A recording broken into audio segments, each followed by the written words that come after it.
අපේ මේ ලෝකයේ අභිරහස් දේවල් හංගගෙන ඉන්න ප්‍රධානම තැනක් තමයි වනාන්තර කියලා කියන්නේ.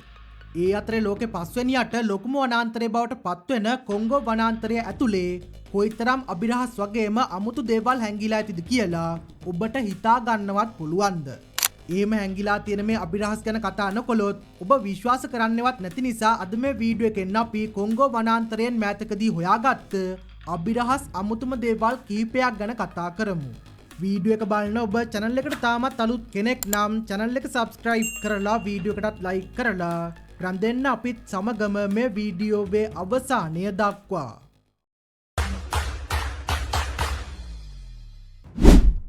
Phantom Cat. මුලින්ම අපි කතා කරන්නේ මේ කොංගෝ වනාන්තරය සම්බන්ධ Phantom Cat කියන නමින් හඳුන්වන ජීවියාගේ අභිරහස ගැන. වාර්තා වෙන විදිහට කොංගෝ වනාන්තරයේ අභ්‍යන්තරයේ ජීවත් වෙන මේ අපි කතා කරන සතා දැනට අපේ මේ ලෝකයේ ඉන්න දිව්‍යයන්, ව්‍යාග්‍රයන් වගේ හැම සතෙක්ටම වඩා විශාල හැබැයි බලල් කුලයටම අයිති සතෙක් විදිහට තමා මේ සතාව ඇහෙන් දැකපු මිනිස්සු හඳුන්වලා තියෙන්නේ. ඒ වගේම මේ සතා ශරීර ප්‍රමාණයෙන් ගොඩක් විශාල නිසා කොංගෝ වනාන්තරයේ ඇතුලේ කිසිම දෙයකට බය නැතුව මේ වනාන්තරයේ පුරාම සැරිසරන කොට දැක්කා කියලා තමයි මේ මිනිස්සු ප්‍රකාශ කරලා තියෙන්නේ. ඒ වගේම මේ සතාගේ ශරීරයේ තියෙන රෝම දහවල් කාලයේ හිරුවෙලිය වැටුණට පස්සේ හිතාගන්න බැරි තරම් ලස්සනට දිලිසෙන නිසා වනාන්තරයේ අනිත් දේවල් ගොඩක් මැද්දේ වුණත් මේ සතාව කැපිලා පේනවා කියලා මේ මිනිස්සු වාර්තා කරලා තියෙනවා අපිට බලා ගන්න පුළුවන්. ඒ අතර තවත් සමහර මිනිස්සු මේ සිංහෙක් වෙන්න පුළුවන් කියලා අනුමාන කරනකොට තවත් සමහර මිනිස්සු මේ විශාල කළු දිවියෙක් වෙන්න පුළුවන් කියලා තමා විශ්වාස කරන එක සිදු කරන්නේ.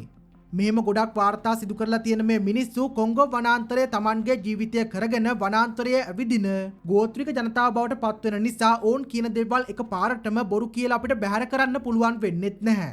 අන්න ඒ නිසා තමයි අපිට මේ කොංගෝ වනාන්තරයේ අභ්‍යන්තරයේ තාම මිනිස්සු අඳුනගත්තේවත් නැති අභිරහස් සතෙක් ජීවත් වෙනවදෝ කියලා සැකයක් පවා ඇති වෙන්නේ. අද්භූත පතල්. ඊළඟට අපි කතා කරන්නේ කොංගෝ වනාන්තරයේ අභ්‍යන්තරයේ තියෙන අතෑරලා දාපු අද්භූත පතල් ගැන. ඒ විදිහට මේ කොංගෝ වනාන්තරයේ ආශ්‍රිත ප්‍රදේශයේ පතල් කැණීමේ කටයුතු වලට දැනට අවුරුදු 100 ගානක ඉඳන් භාවිතා කරන නිසා මෙහෙම කාලයකට කලින් පාවිච්චි කරලා අතෑරලා දාපු පතල් එහෙමත් මේ වනාන්තරය ඇතුලේ තියෙනවා අපිට බලා ගන්න පුළුවන්. හැබැයි මේ පතල් වලින් දැන් මේ වෙනකොට සිද්ධ වෙන්නේ හිතා ගන්න බැරි තරම් අද්භූත දේවල් කියලා තමයි අපිට තවදුරටත් කියන්න පුළුවන් වෙන්නේ. ඒ විදිහට දැන් මේ වෙනකොට මේ පතල් ඇතුලේ ගවේෂණයන් සිදු කරපු මිනිස්සුන්ට සමහර වෙලාවට අద్భుත දේවල් අහන්න ලැබිලා තියෙනවා වගේම තවත් සමහර පුද්ගලයන් අద్భుත දේවල් ඔවුන්ගේ කැමරාවල සටහන් කරගන්නත් සමත් වෙලා තිබුණා. ඒ වගේම අදටත් මේ ප්‍රදේශයේ තියෙන තවත් පතල් වල වැඩ කරන මිනිස්සු පවා Tamanට පතල අභ්‍යන්තරයෙන් එක එක අමුතු දේවල් අහන්න දකින්න ලැබුණා කියලා වාර්තා කරලා තියෙනවා. එහෙමත් අපිට බලා ගන්න පුළුවන් වෙනවා. අන්න ඒ හේතුව නිසා මේ කොංගෝ වනාන්තරය කොහොමත් අద్భుත වනාන්තරයක් බවට පත්වෙන එකේ මේ දේවල් වලින් තවත් ඒ අద్భుත බව වැඩි වෙන එක විතරයි සිදු වෙන්නේ. මේ වගේ අద్భుත දේවල් එහෙමත් කොංගෝ වනාන්තරය ඇතුලේ සිදු වෙනවා කියලා මීට කලින් ඔබ දැනගෙන ඉන්න නම් නැතුව ඇති. අභිරහස් ගුහා. අපි ඊළඟට කතා කරන්නේ මේ කොංගෝවේ ගුහා අභ්‍යන්තරයේ තිබිලා හොයාගත්ත අභිරහස් ගුහා චිත්‍ර කිහිපයක් ගැන. ඒ විදිහට ලෝකේ රටවල් ගොඩකින් හම්බ වෙලා තියෙනවා වගේ මේ කොංගෝ වනාන්තරයේ අභ්‍යන්තරයේ තියෙන සමහර ගුහාවලත් චිත්‍ර ඇඳලා තියෙනවා අපිට බලා ගන්න පුළුවන් වෙනවා. ඒ අතරින් සමහර චිත්‍ර අවුරුදු දහස් ගාණක් පැරණි චිත්‍ර බවට පත් වෙන නිසා මේ කොංගෝ වනාන්තරය මුලින්ම Tamanගේ වාසභූමිය බවට පත් කරගත්ත මිනිස්සු සම්බන්ධයෙන් එක එක අදහස් තමා මිනිස්සුන්ට මේ චිත්‍ර බලලා අරගන්න පුළුවන් වෙන්නේ.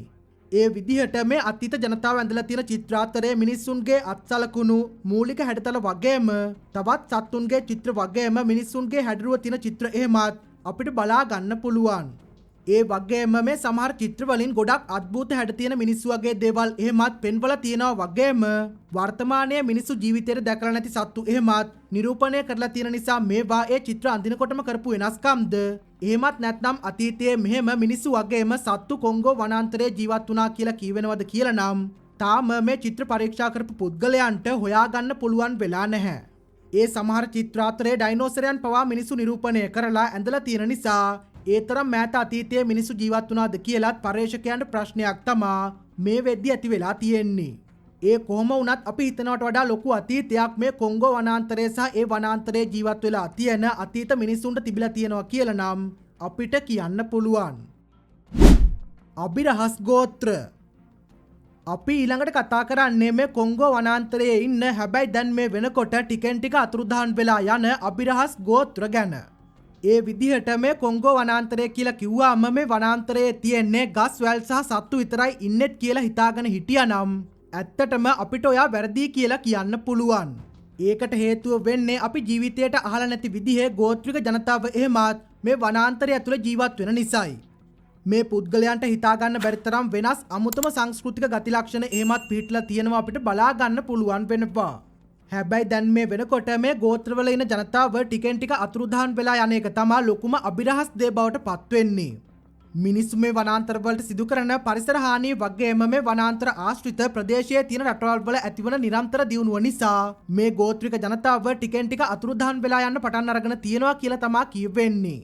ඒ අතරේ බැම්බූටි කියන නමින් හඳුන්වන ශතවර්ෂ ගානක් පුරාවට මේ වනාන්තරයේ Tamanගේ ජීවිතය බවට පත් කරගෙන හිටපු ගෝත්‍රය අපිට සුවිශේෂී ගෝත්‍රයක් විදිහට පෙන්වලා දෙන්න පුළුවන්.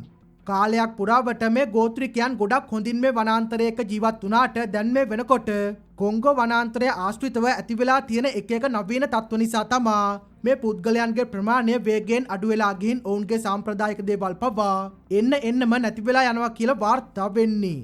තමන්ට කියලා ඉන්න එකම ජනතාව නැති වෙලා යනකොට ඒක හිතා ගන්න බැරි තරම් අවුල් හැඟීමක් බවට පත් වෙන නිසා තමයි අපිට මේක කොංගෝ වනාන්තරයේ මෑතකදී සිද්ධ වෙන තවත් අමුතුම දෙයක් විදිහට පෙන්වලා දෙන්න පුළුවන් වෙන්නේ. අතිවිශාල සර්පයා. දැන් අපි ඊළඟට කතා කරන්නේ මේ කොංගෝ වනාන්තරයේ ඉන්නවා කියලා සලකන හිතා ගන්න බැරි තරම් විශාල සර්පයෙක් ගැන. මේ සර්පයාගේ සිදුවීම සම්බන්ධයෙන් මිනිස්සු දශක ගානක ඉඳන් කටකතා අහලා තිබුණත් ඇත්තටම මේ සතාගේ මිනිස්සෙක් ඡායාරූපයක් ලබා ගන්න සමත් වුණාට පස්සේ තමයි ලෝකයේ පුරාම හිතා ගන්න බැරි තරම් මේ සතා ප්‍රසිද්ධ වුණ එක සිදු වුණේ. කෙනෙක්ට මේ ඇනකොන්ඩා වර්ගයේ සතෙක් කියලා හිතෙන්න පුළුවන් වුණත් ඇත්තටම මේ අපි කතා කරන සතා ඇනකොන්ඩා වර්ගයේ සතුන්ටත් වැඩිය ගොඩක් විශාලයි කියලා තමයි වාර්තා වෙන්නේ. මේ සර්පයා සම්බන්ධ දැනට පිළිගන්න පුළුවන් එකම සාක්ෂිය 1900 ගණන් වලදී මේ ප්‍රදේශයට ඉහළින් හෙලිකොප්ටරයක ගමන් කරපු හමුදා නිලධාරියෙක් තමා සටහන් කරගන්න සමත් වුණේ. ඔහු මේ කොංගෝ වනාන්තරයේ එක්තරා ප්‍රදේශයකට ඉහළින් ගමන් කරනකොට පොළොව මතු පිට අඩි 40කට වඩා දිග මේ සර්පයා ඉන්නවා දැකලා ඉක්මනින්ම ඒ සතාගේ ඡායාරූපයක් ලබා ගන්න ඔහු සමත් වෙලා තියෙනවා. ඡායාරූපයේ විදිහට නම් ඇත්තටම මේ සතා හිතා ගන්න බැරි තරම් විශාල සතෙක් වෙනවා කියලා කාටවත් පැහැදිලි වුණාට ඔහු ලබාගත්ත මේ ඡායාරූපය අර වෙන කිසිම සාක්ෂියක් මේ සර්පයන් සම්බන්ධ ඇත්තේ නැති නිසා අදටත් සමහරු මේ සතා මිත්‍යාවක් විතරක් වෙන්න පුළුවන් කියලා විශ්වාස කරන එක සිදු කරනවා. හැබැයි පහුගිය දවසක එහෙමත් මේ අතිවිශාල ඇනකොන්ඩා වර්ගයේ සර්පයන්ටත් වඩා තවත් විශාල සර්පයන් විශේෂයක් මේ ලෝකේ ඉන්නවා කියලා තහවුරු කරගත්ත නිසා මේ කොංගෝ වගේ වනාන්තර ඇතුළේ හැංගිලා තවත් මේ වර්ගයේ සර්පයන් විශේෂ ඕනතරම් ඉන්න පුළුවන් කියලා තමයි අපිට හිතන්න පුළුවන් වෙන්නේ. අන්න ඒ හේතුව නිසා තමයි මේ කොංගෝවේ ජීවත් වෙන ආදිවාසී ජනතාව විශ්වාස කරන මේ අතිවිශාල සර්පයා ඇත්තටම කොංගෝවේ ජීවත් වෙන සර්පයෙක් වෙන්න පුළුවන් කියලා අපිට හිතන්න පුළුවන් වෙන්නේ. මීට කලින් කවදාවත් ඔබ මේ තරම් විශාල සර්පයෙක් හැමත් කොංගෝ වනාන්තරයේ හැංගිලා ජීවත් වෙනවා කියලා දැනගෙන හිටියද? රත්තරන් කන්ද. අවසානයේ අපි කතා කරන්නේ මේ කොංගෝ වනාන්තරයේ තියෙන රත්තරන් කන්දක් ගැන. ඒ විදිහට මේ කොංගෝ වනාන්තරයේ අභ්‍යන්තරයේ රත්තරන් වලින් පිරුණ කන්දක් තියෙනවා කියලා කිව්වොත් ඔබට ඒක විශ්වාස කරන්න පුළුවන්ද? ඒ විදිහට මෑතකදී මේ කොංගෝ වනාන්තරය ආශ්‍රිත ප්‍රදේශයෙන් පටිගත කරගෙන අන්තර්ජාලයට නිකුත් වෙච්ච වීඩියෝ එකකදී මේ වනාන්තරයේ එක්තරා ප්‍රදේශයක තියෙන පස් කපාගෙන ගිහිල්ලා බලනකොට මිනිස්සු සාමාන්‍ය ප්‍රමාණයේ රත්තරන් කැබලි හොයා ගන්නවා තමා මේ වීඩියෝ එකේ මිනිස්සුන්ට බලා ගන්න පුළුවන් උනේ. අන්න ඒ හේතුව නිසා මේ වීඩියෝව හිතා ගන්න බැරි තරම් අන්තර්ජාලය ජනප්‍රිය වෙලා මිනිස්සු කොංගෝ වනාන්තරයට ගිහිල්ලා රත්තරන් හොයන්න පටන් අරගෙන තියෙනවා. හැබැයි මෙහෙම කාලයක් යනකොට මිනිස්සුන්ට මේ පස් එකතු කරන්න තියෙන අවස්ථාව කොංගෝ රජයෙන් ලබා දෙන්නේ නැතුව නීති පනවපු නිසා එතනින් එහාට මේ සම්බන්ධයෙන් කිසිම දෙයක් වාර්තා වුණේ නැහැ කියලා අපිට කියන්න පුළුවන්. හැබැයි මිනිස්සු පොරකකා මේ ස්ථානයේ පස් එකතු කරපු එකෙන් වගේම කොංගෝ රජය ඉක්මනින්ම මිනිස්සුන්ට මෙතන තහනම් කරපු එකෙන් අනිවාර්යෙන්ම මෙතන වටින දෙයක් තියෙනවා කියලා අපිට හිතන්න පුළුවන් වෙනවා. ඒ කොහොම වුණත් මේ කොංගෝ රාජ්‍ය කියලා කියන්නේ කොහොමත් හිතා ගන්න බැරි තරම් ස්වභාවික සම්පත් පොළොව අභ්‍යන්තරයේ සැඟවිලා තියෙන රටක් බවට පත් වෙනවා කියලාත් වාර්තා වෙනවා. ඒ හේතුව නිසා පොළොව සාමාන්‍ය විදිහට මෙහෙම කැණීම් කරනකොට රත්තරන් හම්බ වෙන එක ඇත්තටම පුදුමයට කරුණක් නෙවෙයි කියලා අපිට කියන්න පුළුවන්. හැබැයි පුදුමයට කරුණ බවට පත් වෙන්නේ මේ තරම් ස්වභාවික සම්පත් තිබිලත් කොංගෝව හිතාගන්න බැරිතරම් දුප්පත් රටක් බවට පත්වෙන එක කියලා අපිට කියන්න පුළුවන්. හැබැයි ඒ පැත්තෙන් හිතනකොට අපි හොඳටම දන්න දකුණු ආසියාවේ තියෙන රටකුත් කොච්චර ස්වභාවික සම්පත් තිබුණත් තාමත් දුප්පත් රටක් වෙනවා කියලා ඔබට මතක් වෙනවා ඇති. අපි අද මේ වීඩියෝ එකෙන් කතා කළේ කොංගෝ වනාන්තරයෙන් මිනිස්සු හොයාගන්න සමත් වුණ ගොඩක් අමුතු වගේම අභිරහස් දේවල් කිහිපයක් ගැන. මේ වනාන්තර කියලා කියන්නේ කොහොමත් අභිරහස් දේවල් ගොඩක් හංගගෙන ඉන්න තැන් බවට පත්වෙන එකේ. ඒ අතරිනුත් ලෝකයේ විශාලතම වනාන්තරයක් බවට මේ කොංගෝ වනාන්තරය පත්වෙන නිසා මේ වනාන්තරය ඇතුලේ තවත් ගොඩක් අභිරහස් දේවල් හැංගිලා තියෙනවා කියලා අපිට කියන්න පුළුවන්. අපි අද මේ බලපු වීඩියෝ එකේ වැඩියෙන්ම ඔයා පුදුම වුණේ මොන දේ ගැන විස්තර දැනගෙනද කියලා පහලින් අපිට කමෙන්ට් කරලා කියන්න. මේ වගේ වීඩියෝ නරඹන්න channel එක subscribe කරලා bell icon එකත් all කරලා තියාගන්න. එතකොට අපි මේ වගේ වීඩියෝ එකක් දාපු ගමන්ම දැනගන්න ඔයාලටත් පුළුවන්. මේ වගේම අලුත් වීඩියෝ එකකින් හමු වෙනකන් සියලුම දෙනාට සුබ දවසක්.